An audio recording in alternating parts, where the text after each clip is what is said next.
देखो question number 4 है, if a line intersects two concentric circles. Concentric मतलब वो सर्कल्स जिनके सेंटर्स क्या होते हैं, same. Circles with centre O at A B C D prove that A B is equal to C D. तो पहले तो मेरे पास दो सर्कल्स है, एक सर्कल का नाम क्या है C1, दूसरे सर्कल का नाम क्या है C2। एक सर्कल जिसका नाम क्या है C1, दूसरे सर्कल का नाम क्या है C2। इन दो सर्कल्स को एक लाइन इंटरसेक्ट कर रही है, ठीक है। किस पॉइंट पे? सर्कल C1 को A पर, सर्कल C एक्चुअली बाहर वाला C2 है, सर्कल C1 को B पर और C पर, और सर्कल C2 को कर रही है A और D पर। मेरे पास दो कॉन्सेंट्रिक सर्कल्स हैं। कॉन्सेंट्रिक सर्कल्स मतलब वो सर्कल्स जिनके सेंटर्स क्या होते हैं, सेम। ओके, तो ये जो मेरे पास दो लाइंस हैं, मतलब ये जो दो सर्कल्स हैं, इसको एक लाइन इंटरसेक्ट कर रही है A B C D points पर रिस्पेक्टिवली।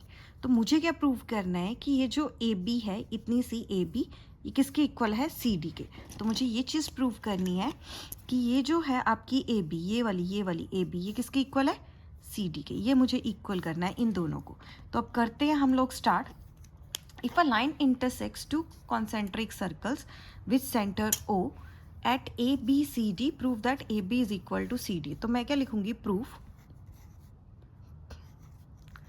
प्रूफ लिखने से पहले मुझे गिवन लिखना होगा, जो मैं भूल गई। तो गिवन में मैं क्या लिखूंगी, मुझे क्या दे रखा है, दो कॉन्सेंट्रिक सर्कल्स ऐसे। एक सर्कल ऐसे है जिसका सेंटर ये है, उसके बाहर दूसरा सर्कल है जिसका सेंटर भी सेम है। तो दो कॉन्सेंट्रिक सर्कल्स है। तो मैं क्या लिखूंगी, पहले मुझे क्या दे रखा है, टू कॉन्सेंट्रिक सर्कल्स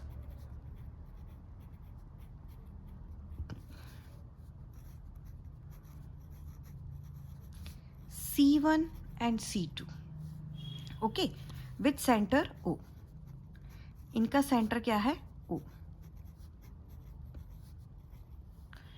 तो इनको एक लाइन काट रही है, जिस लाइन का नाम रख देते हैं L M, जो भी आपकी मर्जी है, ठीक है। किस पॉइंट पर, A B C D respectively, with centre O intersects bye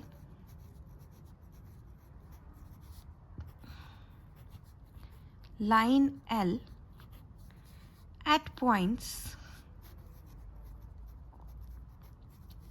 A, B, C and D respectively। इस पॉइंट्स पे क्या कर रहे हैं, कट कर रहे हैं। ओके, तो मुझे टू प्रूफ क्या करना है कि जो ए बी है ये किसके इक्वल है, सी डी के। ए बी किसके इक्वल है, सी डी के। सो प्रूफ करो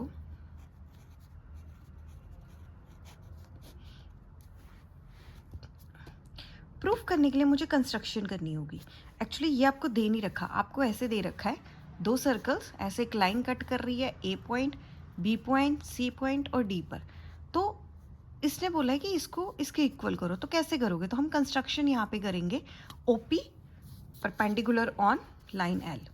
सो हम लिखेंगे कंस्ट्रक्शन ड्रॉ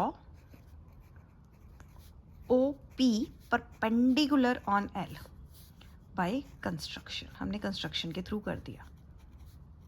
ओके, अब क्या करना है, ध्यान से देखो, अलग अलग सर्कल के लिए ले लेते हैं। Four circle C1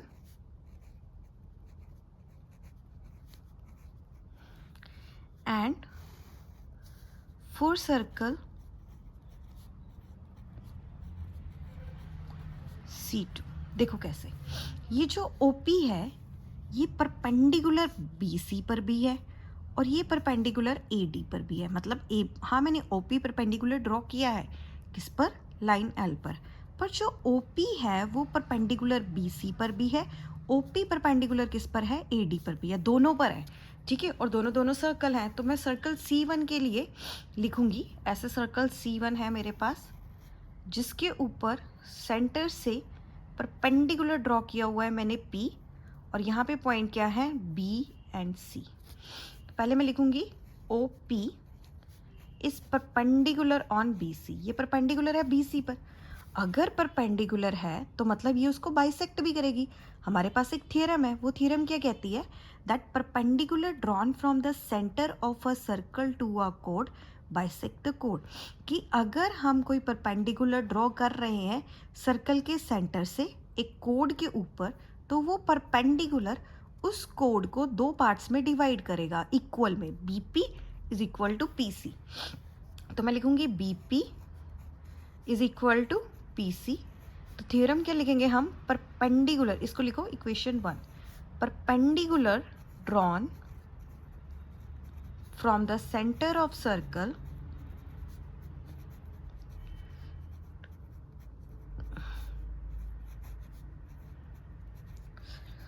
bisect the code.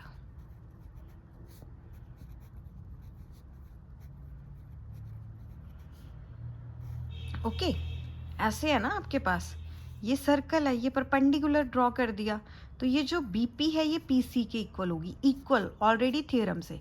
इसी तरह इस सर्कल में आ जाओ, फॉर सर्कल C2। अब सर्कल C2 में क्या है, ऐसे है ना आपका सर्कल C2 बाहर वाला, यहाँ का सेंटर है और यहाँ पे ये है, एक पॉइंट को क्या बोलते हैं A, दूसरे को क्या बोलते हैं D, और इसके ऊपर परपेंडिकुलर ड्रॉ करो P, OP। तो मैं यहाँ पे लिखूंगी for circle C2 OP is perpendicular on AD, perpendicular होगी AD पर। तो यहाँ पे मैं थ्योरम लिखूंगी, perpendicular drawn from the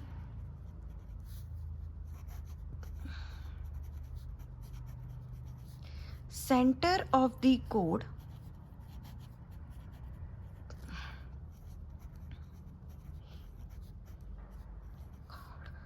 from the centre of the circle आएगा, centre of the circle to the code bisect the code, वो उसको डिवाइड कर रही है। ओके, तो दैट मीन्स ये जो AP है ये किसके इक्वल होगी, PD के। AP is equal to PD या DP, ये आ गई मेरी इक्वेशन नंबर 2। तो आपका AP किसके इक्वल आ गया, PD के। अब आपने चुपचाप क्या करना है, AP में से PD को माइनस कर देना है। ऐसे है ना आपकी एक लाइन बड़ी सी पूरे सर्कल के अंदर, A B C and D।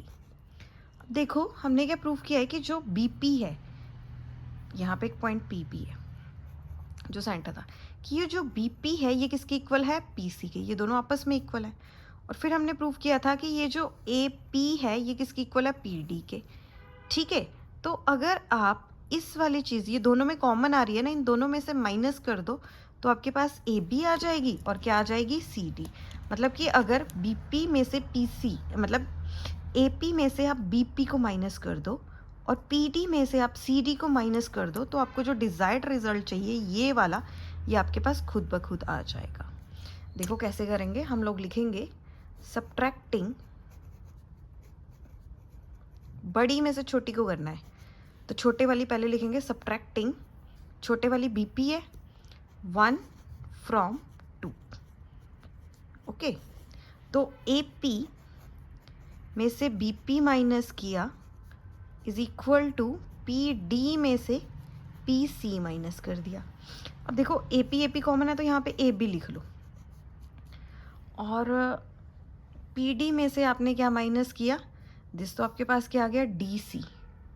Okay, DC भी आप लिख सकते हैं, CD भी लिख सकते हैं, एक ही आएगा।